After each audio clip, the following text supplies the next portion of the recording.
So my name's Aron.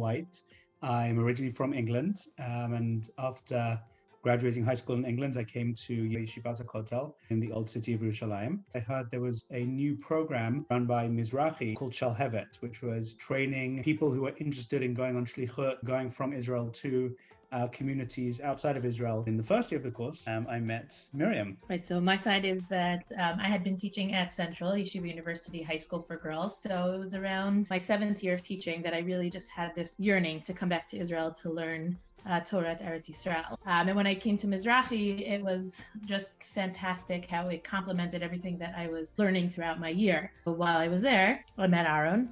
We were only friends that year. We started dating the following year. We got married the next year. And then we made Aliyah this past summer.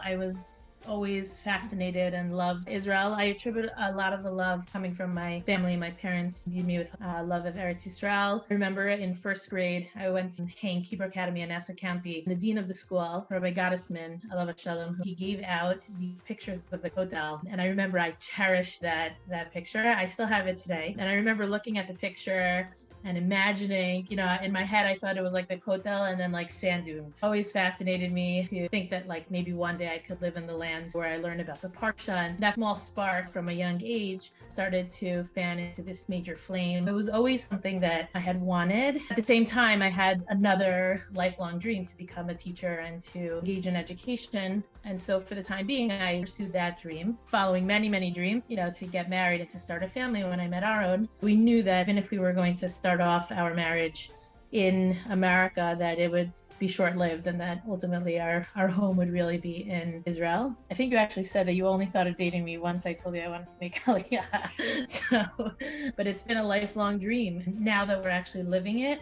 sometimes I have to pinch myself. Even in Corona, in a lockdown, there is something just in the air and just something about being here that's just remarkable and a lifelong dream.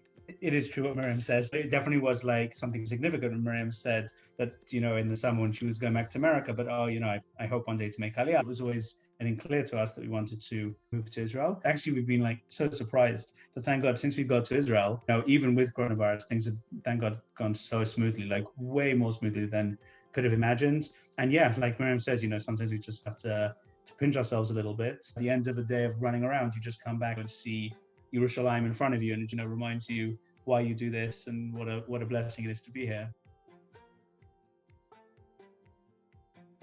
So I don't know why I had this vision in my mind when we were back in New York and thinking about our Aliyah. I had this dream of taking our stroller with our son, walking to the shuk and just getting yummy food for Shabbos and walking all the way back, coming home and just spending Shabbos here. When we did that in the first month of our Aliyah, that was a moment where I needed to pinch myself and say, I can't believe this is actually happening. The reason it was just such a moment was even in Corona, people are still out and they were still shopping, and just walking in the streets, you do see all types and stripes. I think that's very exciting for me, feeling like there's such a sense of anticipation and excitement about the future, but also the idea of connecting to one's past, to the Jewish past. Anytime you walk the streets, go on a new route, you just discover something new, a new community, a new school. We were walking the other day and Aron just was looking at the street names of where we were walking, and it was an entire area of Mizrachi leadership. Yeah.